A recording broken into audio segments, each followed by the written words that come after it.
President Ruto went to Gatundu. The president said there's a spirit in Kenya of people rejecting things, like a bad spirit. Kenyans are thoroughly disappointed.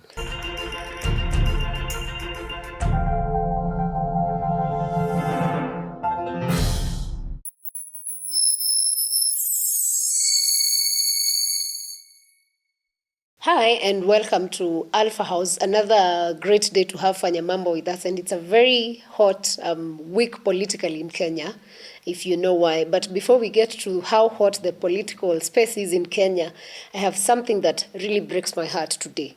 Femicide demonstrators are being tear gassed by the police. Have you seen that? Have you seen the videos? I didn't expect better from our police anyway. You're the ones who are too ambitious to have expected anything better from them. Isn't it so silly that people are marching against femicide and then you go and now start doing GBV? I mean, I fine, don't it's the think... police, yes, but You see, you sometimes sit under mango tree, then you expect to see oranges falling. This police force is like that right now. They have a government that is paranoid, that thinks that every demonstration is... They call demonstration treason.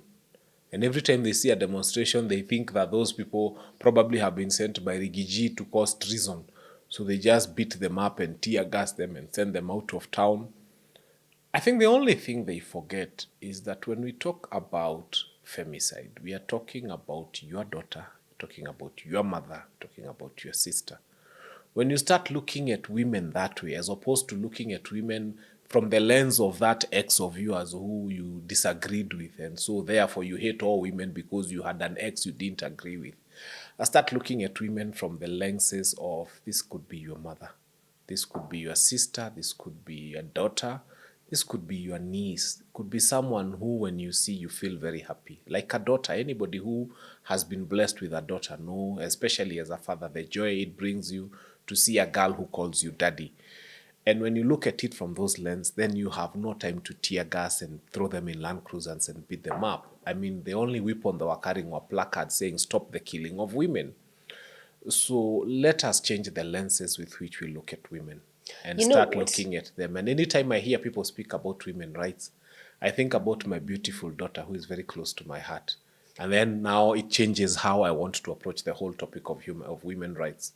I mean, generally, even if you do not have a daughter, I don't think as a policeman, it gives you the right to like mishandle women simply because they are demanding that we stop killing other women.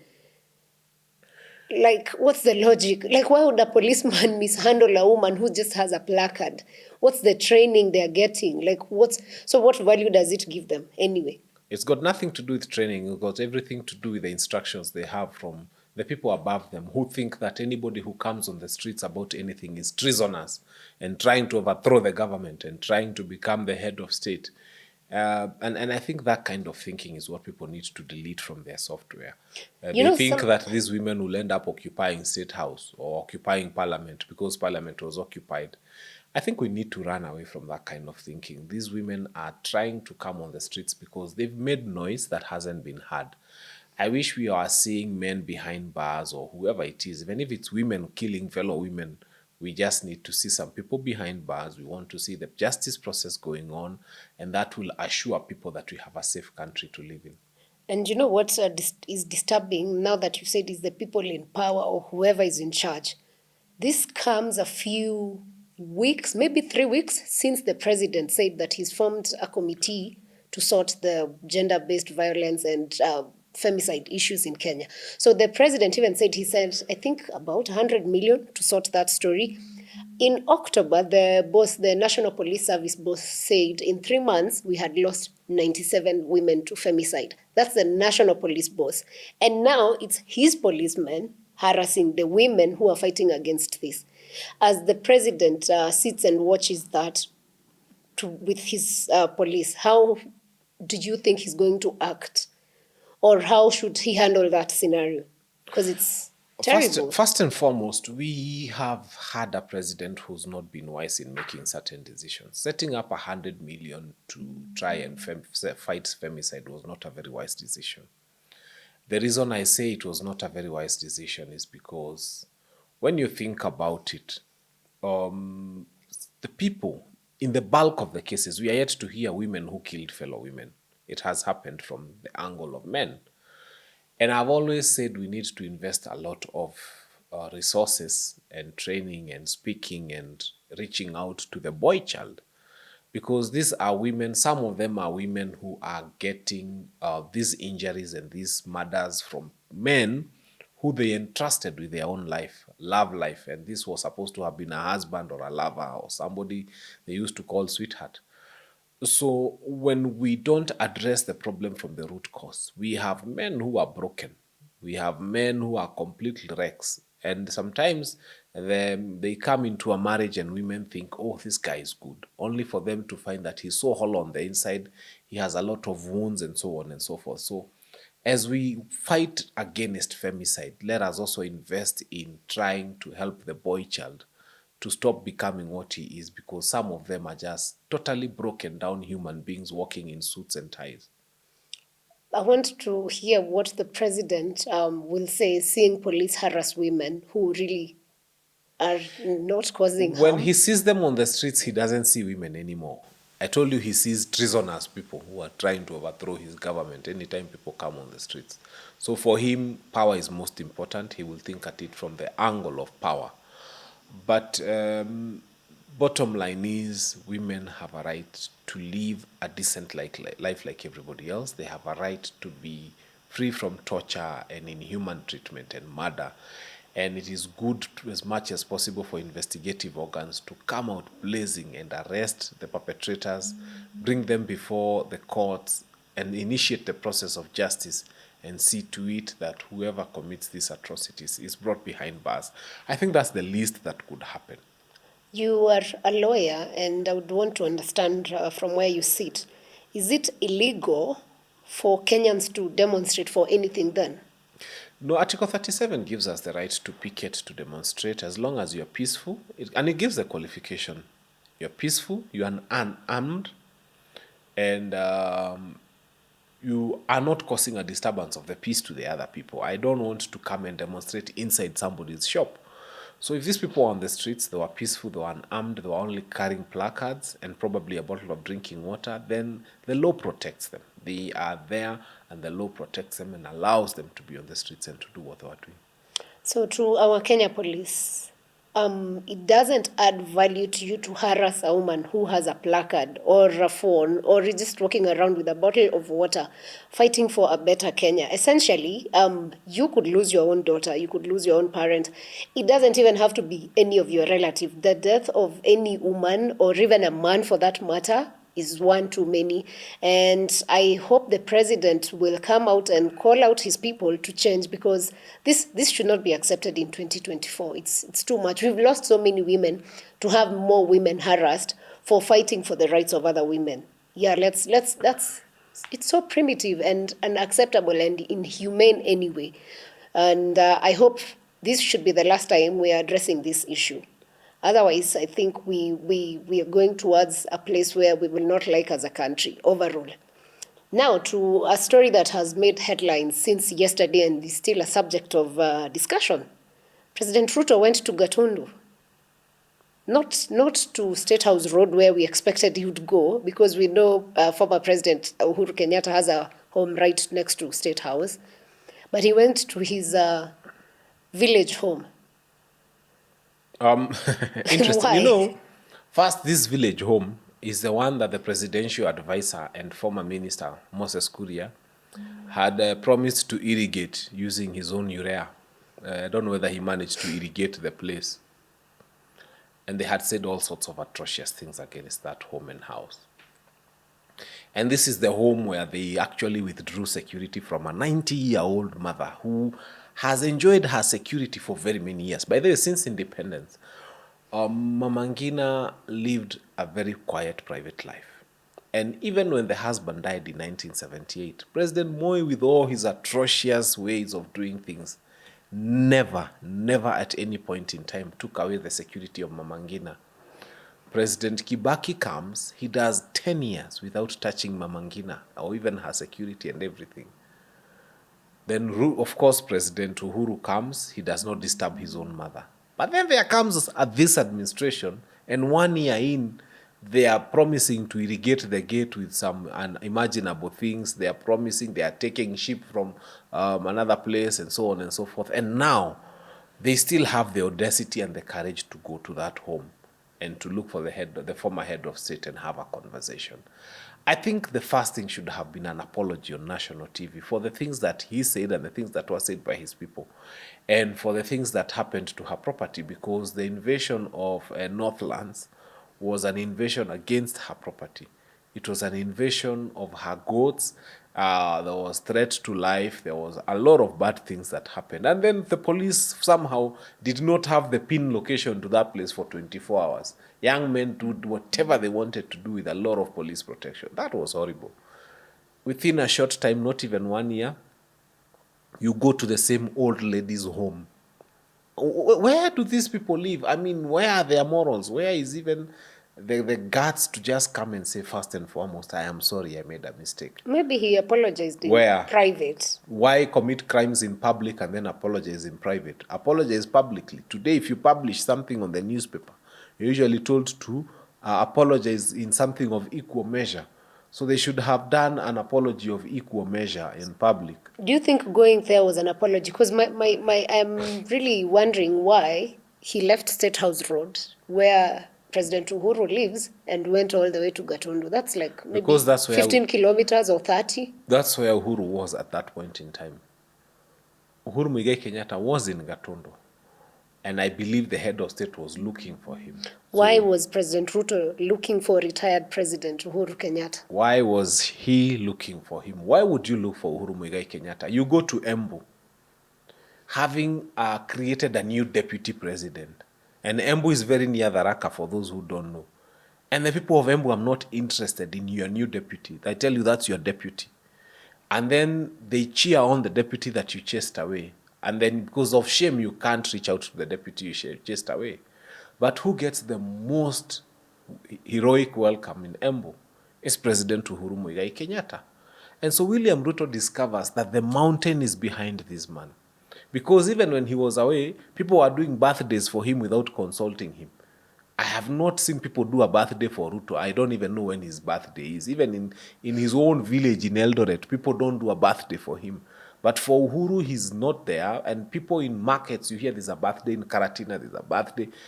People were doing birthdays for Uhuru in his absence. So William Ruto realized that this is a popular person, and especially in Mount Kenya, where he has lost support. So William Ruto feels, I think this is about time I went and looked for Uhuru Kenyatta and sat down with him and see if he can probably help me recapture back the mountain, because he desperately needs the mountain back. But from the issues you've raised and the statements they issued, it had nothing to do with Mount Kenya politics, ideally. And what I realized, the statement from President Kenyatta was very different from the statement from President Ruto's statement. Why is that? Everybody had what they thought they discussed. In short, it's telling you. Together. In short, it's telling you they did not discuss matters of national importance. They discussed matters of personal importance, things that were dear to their hearts. How do they protect their legacies? How do they protect what they have taken from this country? How do they protect what belongs to them? How do they probably take more from us? Those were the conversations they were having in that house. It's got nothing to do with Mwananchi. Because in one of the statements, they said that they discussed IEBC. Since when was IEBC constituted in Gatundu? Where in our constitution or in the Electoral Act does it say that for Kenya to have an IEBC, it must be constituted in Gatundu? That kind of nonsense is what we don't want to take from them. IEBC is not created there. It's a creature of parliament. It's a creature of, after parliament, it goes to the president for assent, and a chairman is chosen. Let them follow the law. This thing of saying that you're going to Gatundu so that you come up with IBC commissioners, we have told this response, and they don't hear us, this administration, that go look for 9 commissioners. They can be your sisters, they can be your brothers, we don't care. In fact, you can look for 9 children born of the same mother, make them commissioners, we'll still beat you at the next election. This administration, even if they vie alone, they will be number 2. If Ruto vies against himself only and there's no other candidate, he shall be number 2. So let them go and get an IEBC commission that will help them if they think it will help them. Here But we is- shall whitewash them at the elections. You know, I've just remembered there was a poll that was put up by Nyakundi on Twitter a while back, and the question was, will you vote for President Ruto or the chicken?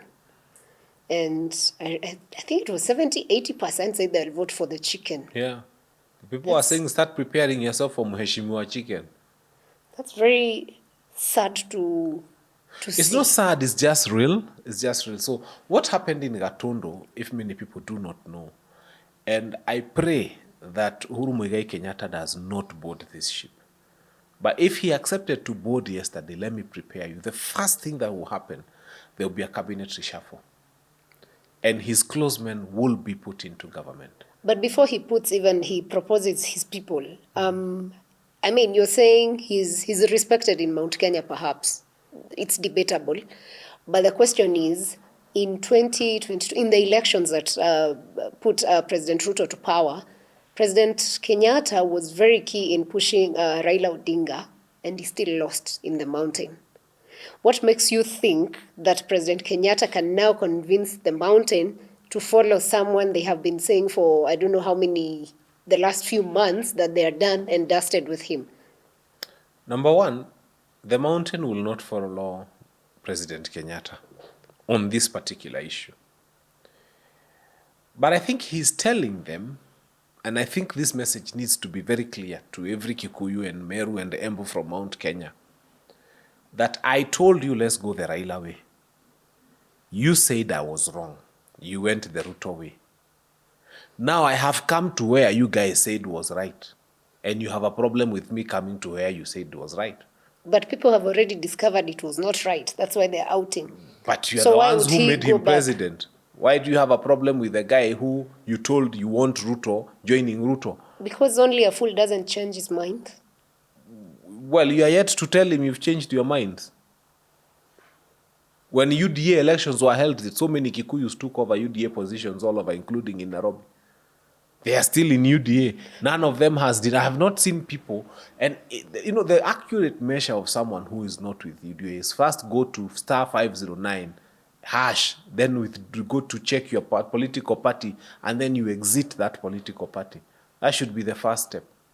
So people cannot keep saying here they left Ruto a long time ago. Na jina yako inasoma UDA at the political parties register. Go to *509# and exit a party that you believe does not follow the ideals that you believe in. But in the unfortunate event that they agree, then I can tell you we might see names.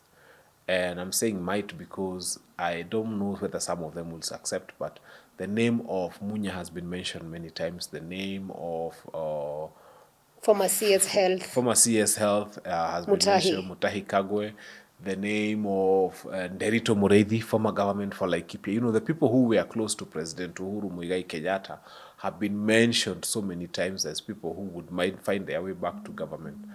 So let us see how that happens, but Kenyans are thoroughly disappointed. And I would want to, because now that looks like a political formation of what President Ruto was saying. It was a dynasty versus hustlers back then. Now it's dynasty versus the people. Is it that politicians are not getting the message that we are no longer interested in these tribal cocoons? No. This is what is happening. And it is a good thing that it is happening. All those people in their late 50s and 60s have come together into one basket. So it becomes very easy for us to empty that basket in 2027. It would have been hard if they were scattered. But now they've come together. Raila is there. Ruto is there. Uhuru is there. All these people who really right now don't mean very well for this country are in one basket. And I wish they have one candidate who holds one ticket. And I wish that candidate will be Ruto. So that when we remove him, we remove plus all of them. And this is a call now to Babu Owina, Edin Sifuna, all these young people within ODM who are not feeling comfortable with this bread-based government. Because now it's a call up to them to unite with some of us who are on this other side who feel that we don't want what is happening.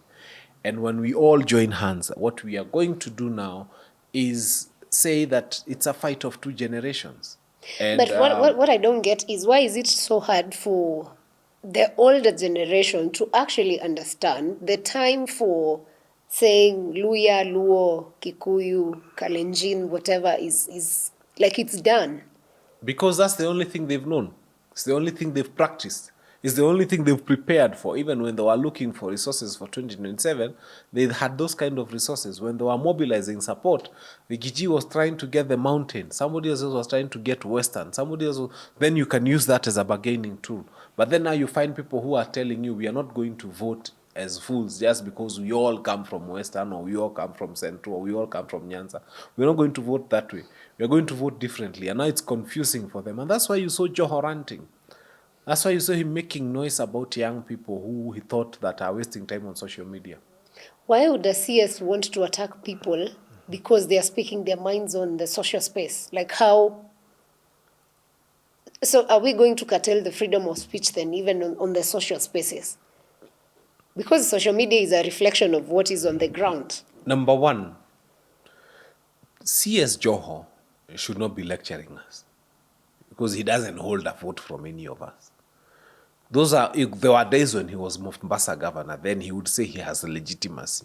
But now we are lecturing people as who? You are an appointed person and you're in a public office, you're a public servant. Number two, CSs are not supposed to be participating in politics. So he should stop. He should focus on fisheries and mining and tell us how much gold or copper or silver or manganese he has mined since he became minister for mining. He should also tell us how many fish they counted when they spent 1.6 billion counting fish in this country instead of building fish ponds. You can imagine if you divide 1.6 billion. If you are at home there, take your calculator, 1.6 billion. A billion has got 9 zeros. And then you divide by about 60,000, which is the cost of having a fish pond. Then you see how many young people would have owned a fish pond as opposed to wasting it counting fish. So Joho should not have taken that route. And also, by the way, when he is lecturing people about social media, I know what is happening into his mind. They are the people who rejected the 205 referendum. They rejected that constitution. And how they succeeded, they would hold a meeting in Kongowea, in Narok, in Bungoma, in Kakamega, in Kisumu, complete with Land Cruisers and all that noise and the campaign thing and so on and so forth. And that's how they were able to bring down the 2005 bill in the referendum, which led to the dissolution of cabinet and then the formation of bread-based government. I mean, that time it was Nusum Keka government. But now, they have found young people who don't spend money on mobilization, who don't have meetings, they don't have Land Cruisers with speakers, they don't go to markets. But you know what? They meet on an X space, 96,000 of them. And the next day, there are demonstrations in 34 counties out of the 47. Successful anti-finance bill demonstrations without a singular physical meeting that has ever held and without people having ever met to exchange money. I think that is powerful. And so what they are afraid of is if we allow this to continue, in 2027, the money they have stashed that they wished to come and buy people with will not be useful because people will have made up their mind from what is being communicated. I did a TikTok video the other day, and in a record 2 hours, we were hitting close to 100,000 people who viewed and over 30,000 comments and so many likes and so on and so forth. Now, it tells you a lot about the power of social media because now you are filling a whole Nyao stadium or 2 or 3 or 4 or 5 without leaving the comfort of your desk. So the minister is complaining because their strategy is failing, that they want to come to Kongowea market or wherever and feel people and do mobilization, then stand on Land Cruisers and appear to excite people. But people are telling them, as we come to listen to your nonsense, we were watching a guy, 5, 3, 7, 15, 20,000 of us. We were watching Fanyamambo on our phone and his opinion is resonating with us. And that makes a lot of sense because that's what is happening with the young people. I just feel, okay, generally, I know it's not even a feeling, it's the truth. Since June 25th, a lot changed in the way people view at things in this country. But it looks like the political space never took that change serious. And that's why we are seeing even MPs now, most of them don't go to their villages. I mean, why is it hard for them to process whatever happened? Because even now, the church has become more empowered to call out politicians. I mean, they are now more confident about it. As I have told you, they had planned it out.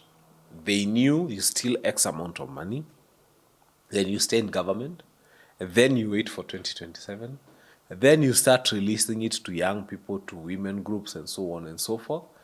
And then you are the person in control of a political party. You give the ticket to yourself, and then you go into election, basically, and you're back. But now there are young people who are telling them we shall be tribeless. And this guy was mobilizing around tribe. There's a young person, they come and say, oh, we are going to, for example, hold a meeting in a place. These young people tell them, we're also having our meeting, but it's on X. So he spends 2 million, 3 million mobilizing and having a meeting. We spend nothing, and we don't even travel, and we don't move, and you'll never see a crowd. But 50,000 of us are on X, and we've made a decision tomorrow we are voting for you. So you have 50,000 votes. So that is one thing they were not prepared for, and that's why it's irking them. And with President Uhuru having met with President Ruto, what next for Raila Odinga's people? The so-called experts. You know that cabinet, when I visited today, and when you look at them, they are confused people. I don't see them leading us anywhere. And all you need to do is look at them and ask them, where are you going? Where are you taking people? They'll tell you, I'm here to collect some money, fill my coffers, use that money to bribe some people and think of the next seat I can buy for. And then take more money from this economy. Full stop. If you're looking for substance from these people, there is none. If you're looking for a plan, there is none. At all. When can we join government? That is where money is found. How much can we steal? How efficiently? Then how can we save some of that for 2027? Then if I was senator, I go for governor, or I retain senator, or I go for MP, or something. And then you ask them after that. As long as I'm in power, I'm driving the latest car and people are saluting to me, full stop. We are looking for plans from people who have none. And it's unfortunate. And sometimes I actually wonder what happens to you people when you join government. And I'm speaking, let me pinpoint one in particular, CS Opiyo Wandayi was such an amazing MP, debater in parliament. And you'd watch him and look and see, this is the future, or these are the leaders we need. Now he's a CS. Over the weekend, he was somewhere, I think, in Kisumu. And now he's changed the whole conversation from people are not against the government because it's not working. People are against the government because Luos are in government. Those are his words, not my words. Opiyo Wandayi, I think you don't live in this country. And all the things you need to discover is that nobody has a problem with Luos being in government. Nobody. And people are not saying Ruto must go because Luos are in government. Do not reduce this to a tribal affair, because I have told you the only currency they know is money stolen to give out to people, and then you have a tribe. You call this my base. You call this my bargaining chip. I have come with Bukusus. I've come with Luos. I've come with Luyas. I've come with Kikuyus. There's no other language they know. And anything that is tilting that balance, they keep taking us. You know, we kept saying we are tribeless as young people. But they keep taking us back there because they would want us to go back to where they are comfortable fighting from. Let me tell you, an ego is very clever. When an ego wants to fight with you, they remove the snake from the ground if you're a snake and go with you very high in the air. Because then the snake has no wings to fight in the air. And then they will beat you in the air because they are good in the air. The same thing will happen when a crocodile catches its prey. It doesn't try to have it on the riverbank. They catch an antelope, they know an antelope was not developed for swimming or underwater. They take it underwater and beat it from there. This is a guy who is trying to pull you into their muddy water called tribalism. They are experts at that. They take you to a level that is so low and so useless that when you are there, you only hear tribal bigotry and you can't survive in there, and they suffocate you with it and beat you at that game because they are good at tribal bigotry. If you allow them, so that's why if you take Opiyo Wandayi, you must remove him from the field of tribalism and speak to him from another field. where that's like now being an ego, taking him to the air where he has no wings for. Where But has if you his accept him, intellect gone? That's the question. I don't understand. it was never there. Oh, You imagined it was there. That time he was speaking out of what they said hunger. Now they are where the kitchen is. And now they are taking you to where they are experienced at. They are experienced as speaking about tribalism, and then he's taking you to a space where you would feel suffocated immediately you walk into. So we have to refuse to fight with them inside the spaces they want us to fight with them, and take the conversation outside, and then fight from a place where they have never seen themselves fighting in. And they'll be like, I have never been in such a space where I'm meeting so many young people from the whole country, and they are tribeless, and they are telling me you and your tribe will go to a place that is not near heaven.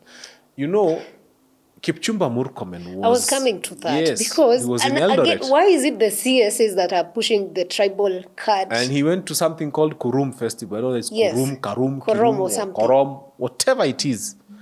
But before he went to that, he was at a graduation. You know, I Yes. found that so shameful. He had worn the whole gown and the hat thing. And then while he's standing there, he has the guts to say Kenyans are actually against the president because he's Kalenjin. That thing sucks to the core. Like, have you seen anyone on the street saying, we hate him because he's Kalenjin? It's the issues. And the only comfortable space they can draw you into a fight is when they draw you into the tribalism debate. If young people refuse to be part of it, and I'm glad he went to Eldoret, where now the bulk of the Hometown. people are Kalenjins, and they told him Ruto must go. And they did not allow him to address them. And they told him to get off the stage. And he discovered, wait a minute. Now, is he going to say that Rigiji has mobilized Kikuyus or other non-Kalenjins to come to Eldoret in Kurum Festival and yell at him? He's not going to be able to say that. They need to accept. I've always said, if you are sick and you have cancer, the first step is to accept that you are sick. Then you can get healing. But you cannot be here saying, oh, I don't have cancer. Then how do we give you cancer medicine? Or I'm not a drug addict. If we want to take you for rehabilitation, first you have to accept you are sick and you need help, and then we rehabilitate you. And that's what this administration needs. They are sick of tribalism. They are sick of ineptness. They are sick of inability. They are sick of lack of ideas. They are sick of all those things that are sickening. And we are sick and tired of being sick and tired with this administration. We've gotten to that point, and they need to accept that they are sick. And then now once they accept that they are sick, we start giving them injection pole pole. The first one will be to lower their temperature. They have a fever, by the way. And this one, we wouldn't even need an injection. We have to get the one you insert somewhere I won't mention. That brings the fever down very quickly. Then now we start giving them this other care that they need. But they have cancer, it's on stage 4. Actually, beyond stage 4, if there is a stage 5 or 6 or 7, if there is such a stage, then that's where they are. But they have to start by accepting. We are not saying Ruto is bad because he's Kalenjin. We are saying Ruto is bad because when our mothers go to hospital today, there is no Linda Mama. And they give birth and they suffer. People are saying this administration is bad because when you go and you need chemotherapy, you have to pay from your pocket. People are saying this administration is bad because we were told, by the way, the qualification for you to speak about the airport is that you must have been to the airport. So what are young people doing? We take buses, we take taxis, we go to the airport. We take selfies there and we say, I'm now at the airport, so I'm now qualified to speak about Adani. If the qualification is that, then we shall have no choice but to call on young people and tell them, all of you just board a bus. Whether there are buses that go directly to the airport, so you can't stop them. And we just go to the stage, we board buses to JKI, we board buses to Moi International, we board buses to Eldoret International Airport. We land there, we take selfies, and there's no law against that. And then we say we are now qualified to speak about the airport. So we can do it. In fact, if we dedicated a day for all of us to visit the airport, then there would be nothing else that would happen there. And we're not going to do anything harmful. Just go there, take photos, say we are at the airport, we are now qualified to speak about the airport. So that is where we are as a country. But that's such a level of pettiness and incompetence that pains to the core, that you look at people complaining and think, because I've not been to the airport, then I shouldn't comment about it. It's like, if I'm not sick, then I shouldn't comment about a hospital. Really? We were told about Pepo. Maybe ni mapepo inaongea. You know, I But seriously, as you address that issue of what wako na mapepo, okay, for those who don't understand, the president said there's a spirit in Kenya of people rejecting things, like a bad spirit. It was the president who said, not my words, his words. I want you to tell me this whole chanting of now Ruto must go, because even if we don't mention it, it's being hashtagged on Twitter, TikTok, university graduations. The other day, MMU had a graduation, Even and when they weddings. were reading the message of the president, they were shouting, Ruto must go. We went to Furaha City Festival over the weekend. I think they were switching DJs or something, Ruto must go. You go to a club, went to Korom where Kipchumba was shouted at, it's a Ruto must go. Like, what should the president do besides telling people they have a bad spirit?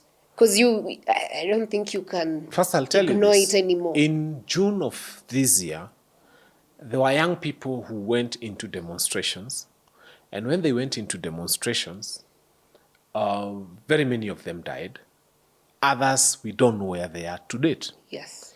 Young people who should have been in a graduation square. Then you send the deputy president, who was cabinet secretary for interior, at the point in time when 60 young people disappeared, who should have been on the graduation square. What message are you sending to young people? That the person who presided over the ministry that saw the killing of our young people and spilling of their brains on tarmac is coming to our graduation ceremony as the chief guest. And he's not coming here to explain to us why, I was here in class with a lady called Sophie or Anthony Guy or somebody, and they are not graduating today. You're not here to explain that. You're here to be the chief guest. And you want us to celebrate you and clap for you and feel happy that you've come to be chief guest of what? I mean, Abraham Kithure Kindiki, the first thing he should have done when he went to that graduation is to tell young people, we apologize that when I was at the helm, things did not go well. And we lost young people. And we are unable to account for those young people. And some of them should have been in this graduation square. So these young people were in pain. They were in so much pain, some of them, knowing that somebody who was a roommate would have graduated on that day. And the person who was in charge of the interior docket is now the chief guest for whom we are supposed to clap and celebrate because he's become deputy president. That is where we are. Insensitivity on the part of the government. Now, people chatting, Ruto must go. I told this administration, you have decided to make the streets untenable for young people. You've bought the most corrosive tear gas. You've armed yourselves with batons. You've now increased the number of water vehicles to spray young people. And you've done all sorts of things to prepare yourself for their bodies. And young people cheers and told you no. And I remember I have said this so many times, and I'm not a coward, and I will say it again. Do not take yourselves to the streets. They are prepared for your bodies. So what did young people do? They went into a phase of preparation, a phase of recruitment, a phase of arming themselves with the tools they need for 2027. And what is this? Convincing every other young people that this is not a good administration for this country. Hibernate. Don't go to the streets. And I tell young people, I face cameras, I tell them, don't go to the streets. What you do is reach out to 5 young people and ask them, do you still think this administration is good? Then explain to them why it is not good. So what has happened between June and now? The number of people who do not associate themselves or support this government has increased exponentially. And then what do we tell them? This is the time to go and tell young people, if you don't have an ID card, pick it now. It's a period of peace. The offices are open. Pick an ID card. If you had lost yours, replace it. When they call out for voter registration, because they will at some point and they have to, go and register yourself to be a voter. This is a very good period for us. We don't need to be on the streets. Let us arm ourselves with the tools that can send this government home constitutionally, and that's the ballot. And then come 2027, we shall be so prepared. Remember, we've not taken tear gas. We are strong, we are well, we are fine. We go and vote. And once we vote, all the energy we had saved, we use it to guard our ballots. Just sit there, turn our phones on, and record everything. Record from the opening of the ballot to the counting, and record results and post them on social media live, so that there will be no opportunity for anybody to steal. That is where all our young people are dedicating their energy. So what they sing Ruto must go in a graduation, when they sing Ruto must go in any of those social events, what they are doing is they are reminding those who were not sold to that gospel that this is the right direction to go. Ruto must go has become a wave on itself. You know, the way you'd have a political party that you feel this is the main one, that has become a wave on itself, and I am happy that it is there. And for Kenya to go to an election, we need the IEBC reconstituted.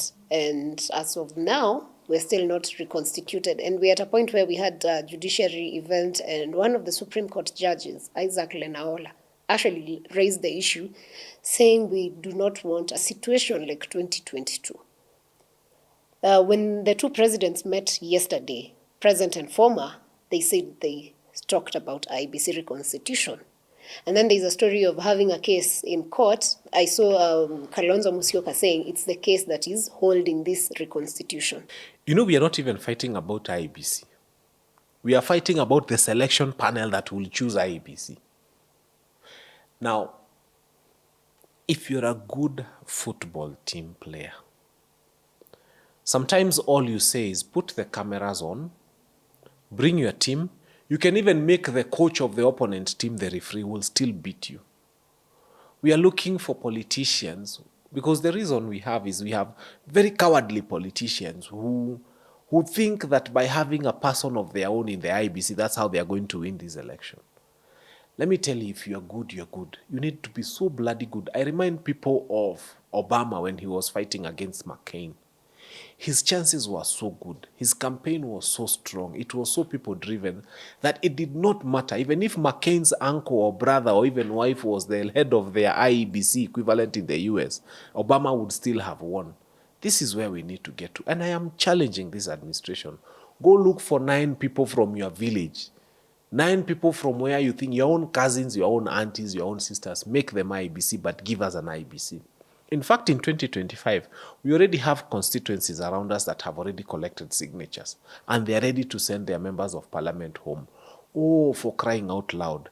If you think Kalonzo is the problem, give him a chance to choose 9 names. If you think Ruto is the problem, give him the 9 names, let him choose for us. Or give Raila the list, tell him to make for us 9 commissioners. And there will be nothing as painful as getting your own person. If you can't get your cousins, you people, your own cousin telling you, I've counted these votes, and from the look of things, there are too many, we can't even steal them, then you will believe you have lost. As opposed to having me bringing my cousin and you saying that I won the election because I brought my cousin. We want you who are thoroughly afraid and concerned about IEBC must have my person, must have your person, and you're losing the I election. think bottom line, they won't even have their person. Let's just have 9 IEBC. commissioners. We don't care, as long as they're Kenyan. Get us 9 of them. You can even look for the smallest tribe, Ogiek. Let's be fair. Let's get 9 Ogiekis and put them there, as long as they are qualified. They are Kenyans after all. Yeah. And then now let's go for the election. Sisi hatuogopi. I can tell you, my generation, the millennials and the Gen Zs, have said they are looking at meritocracy. Merit, bottom line. Merit, full stop. So get 9 Ogieks if you can. Get 9 Kalenjins, get 9 Luyas, get 9 Merus. We don't care where they come from. That's we true. will beat you with your own commissioners. And something that's also quite interesting to watch is that now the younger generation of ODM MPs have started seeing there's something we're not getting right here, and they probably will have their own way out. Like, what's the way out? Say Babu Owino, Sifuna, I don't know, those younger MPs. The problem is not those young people. The problem we have in ODM, and I feel it, and in a few of other political parties, is I have always asked this question, together with a friend of mine by the Casmuel Makore. We've always asked the question, what is the alternative to this 500 bob that is an instrument of mobilization?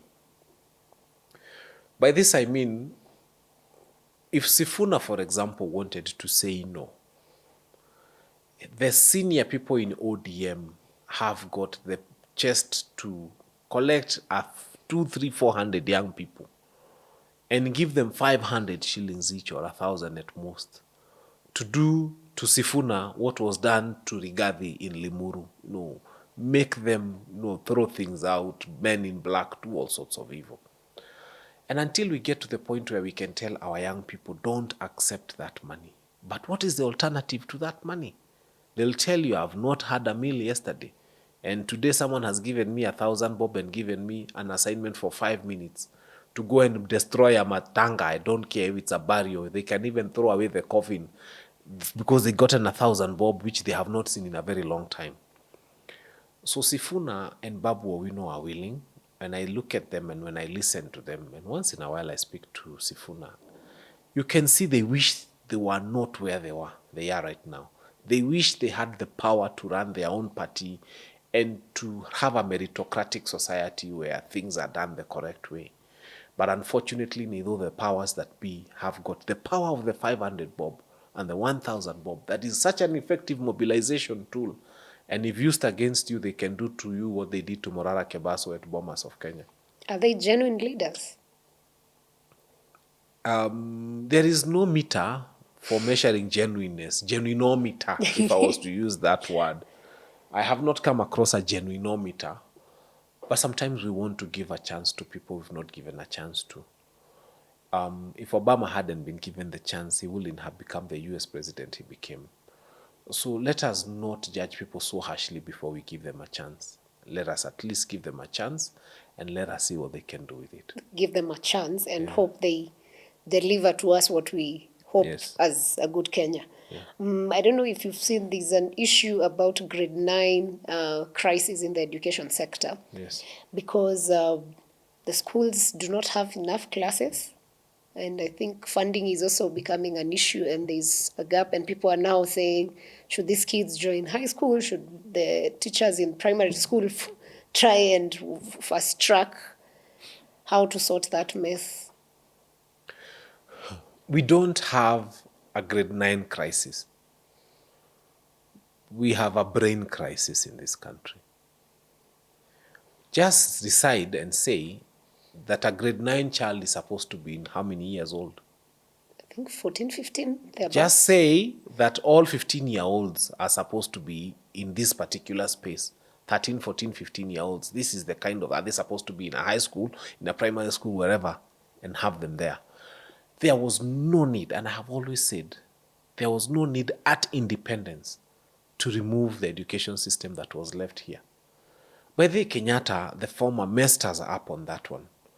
When the white man left, the British colonial, they left the education system that you see being offered in some of these private schools, IGCSE, I don't know. That is what was left behind.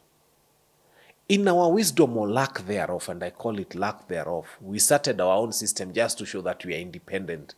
And for me, I saw that we are independent of everything other, including common sense, because that system was working. We should have retained that system. So from there, we've had the CPE system.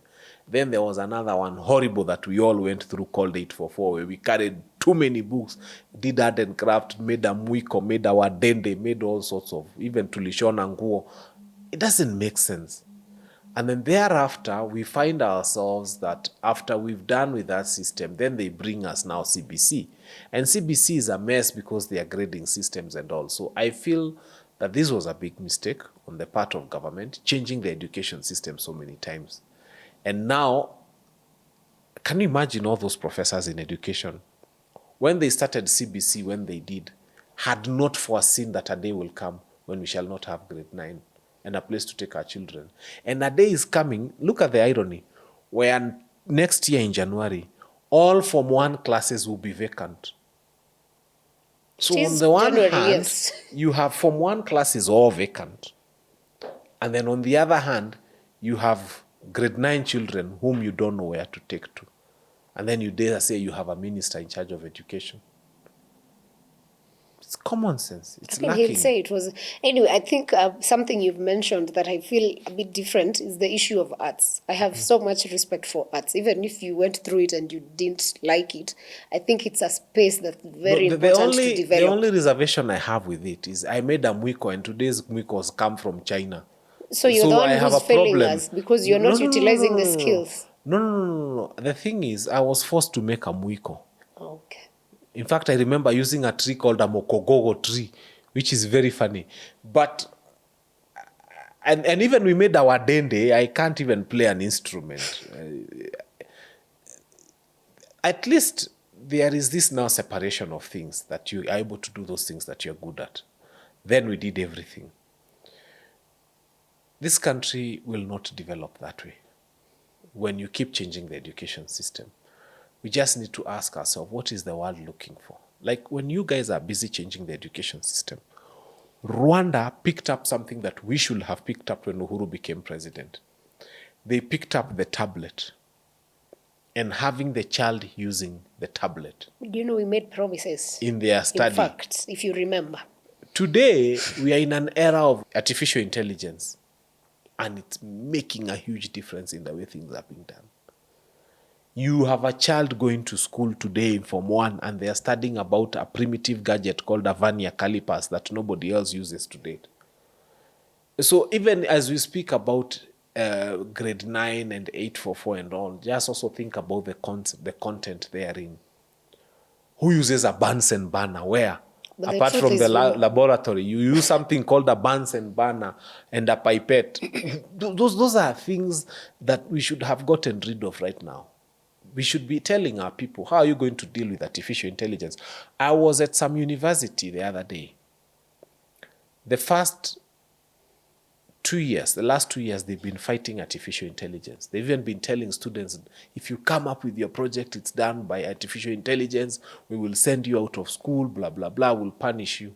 Now, there is AI apps that get rid of artificial intelligence. You cannot be able to track or trace that there was artificial intelligence used in developing what you did. They are called humanizers. So they have decided something different. Go do your project. Then when you come, they don't even take it through a test to see if it was made through AI. They tell you, defend your thesis. Or they tell you, teach us something about your thesis. So right now, even Turnitin is not working because there's an AI app for humanizing after using ChatGPT. So don't worry about grade 9. Let's ask ourselves, where is the world going to and what are we doing about it? Because we shall have children who went through grade 9 and then Form 4 and then all that rubbish. But when they go out there, they find some people who are discussing things that are very different.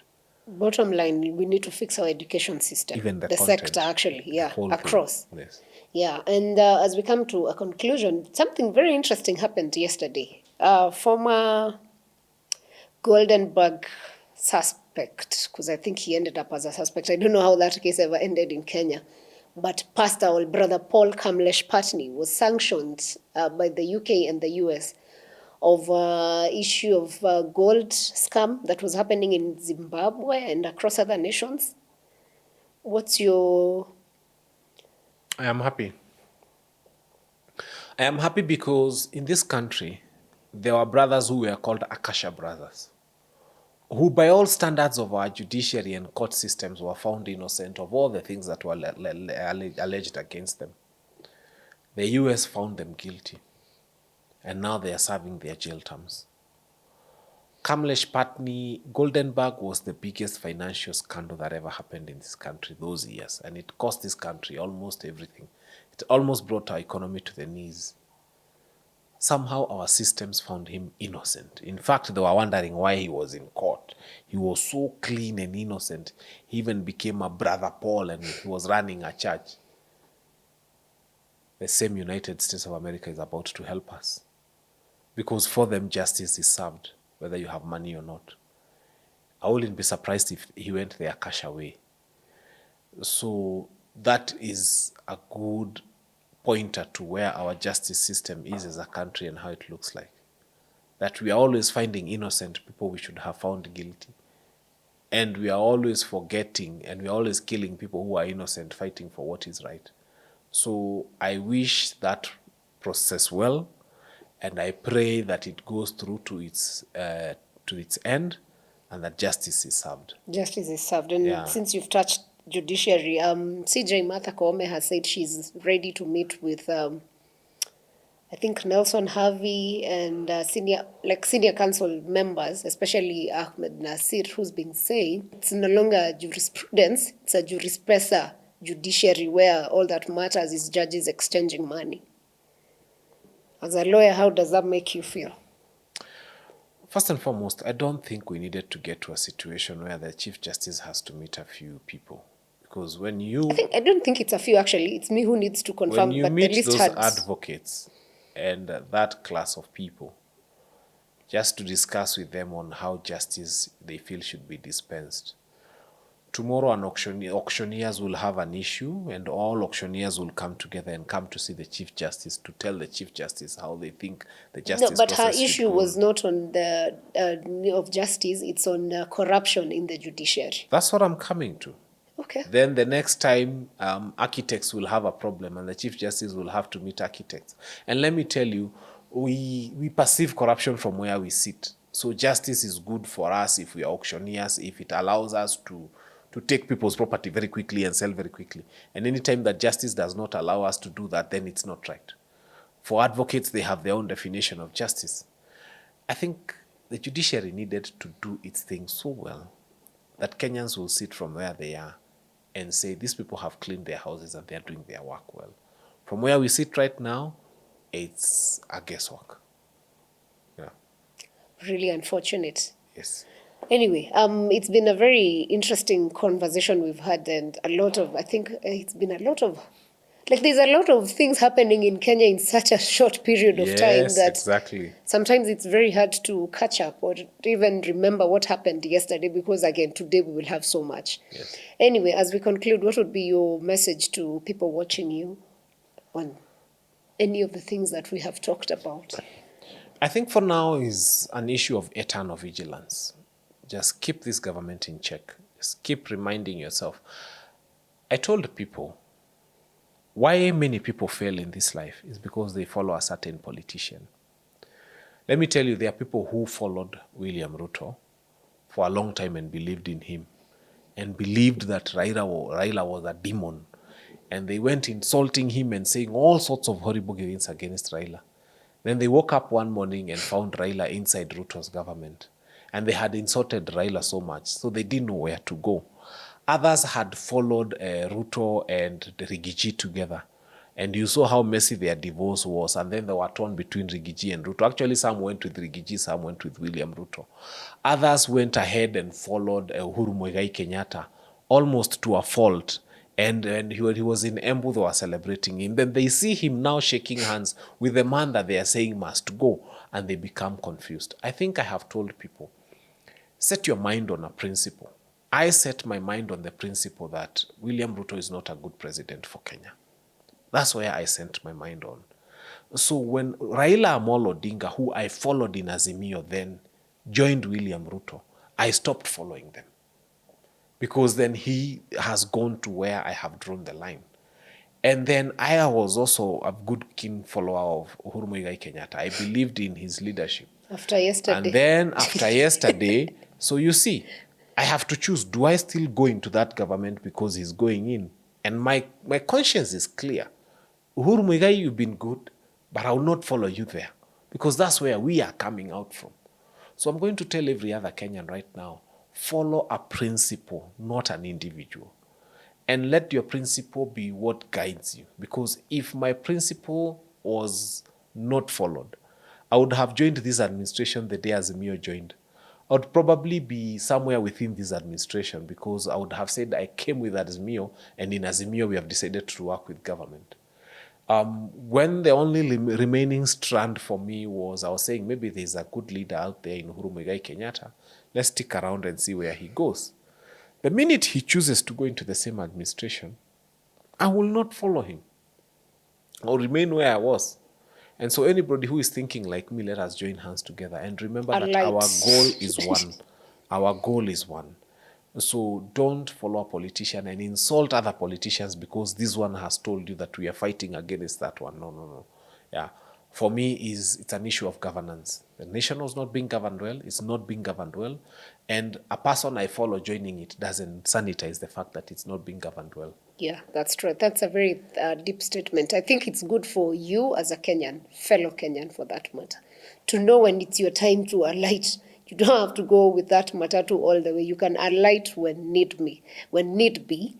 Clearly, the clouds are gathering and everyone is looking where to stand or which direction to take. But bottom line, all we want as Kenyans is good governance. And I think we have enough time to read, see the signs, and make decisions. And I will keep reminding you, the day IEBC is reconstituted and they open up the sites, please ensure you have your voting card, because that's the only tool you have to change a country. Otherwise, there's only so much we can make noise. But bottom line, we have to be super active citizens, and that's the only way to change a country. Thank you for watching, and we'll catch you on the next episode. Remember to keep engaging with us in the comment section and subscribe also. See you in the next one.